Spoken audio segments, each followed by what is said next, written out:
Happy Halloween, my viewers. Um, so last year I started a tradition similar to Chris Stuckman. Now, if you follow Chris Stuckman on YouTube, he started a tradition a few years back where he reviewed every Halloween movie on Halloween Day, and I would like to do that, but with Friday the 13th. And I started that last year, though I didn't actually upload the video on a Halloween, but I said that I would review one every single year in October. So I'm just going to put it on Halloween. I know I'm uploading this video late, but that's because I wanted to rewatch the first one before I did this video because I recently bought the 4K. And I must say, I'm going to give you some updated thoughts about this one before we get into the sequel. Um, so I reviewed this last year. The review's not the greatest. But I want to talk about this one a little bit before we get into the sequel.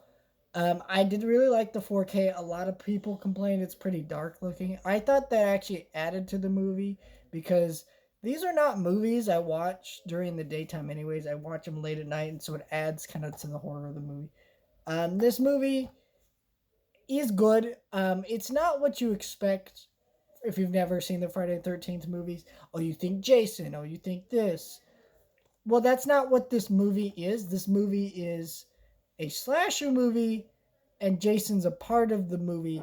However, uh, he's not the killer in the movie. It's actually his mother, and makes it very unique.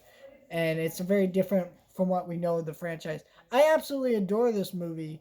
Have a lot of fun with it, but it's not as good as Friday the 13th Part 2. I think what's great about this movie is we have Jason being the killer. He is still not in that iconic look.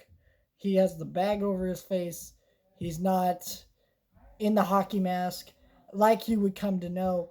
But what's great about this movie is we really come to understand what Jason is dealing with. Jason, as a killer, is motivated by the death of his mother and not really having anyone else, and being drowned in the lake several years ago, we give a lot. We care a lot more about what's happening because this is basically the same plot as the first movie, where we got a killer, same things that go on during the normal Friday 13th stuff.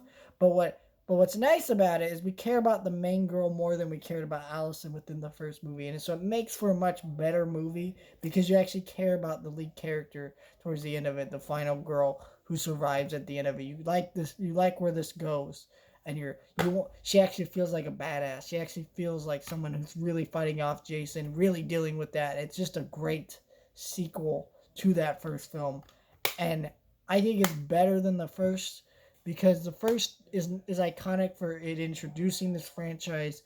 It's introducing us to these iconic locations, and I'm curious what they're going to do with the prequel series to this movie that was announced to be heading to Peacock.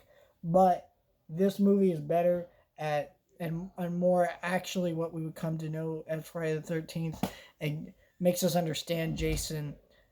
It's kind of interesting because Halloween has never had a movie better than the original, but Friday the 13th has had movies better than the original, and that's pretty interesting to me. So just a fantastic sequel to just an awesome slasher.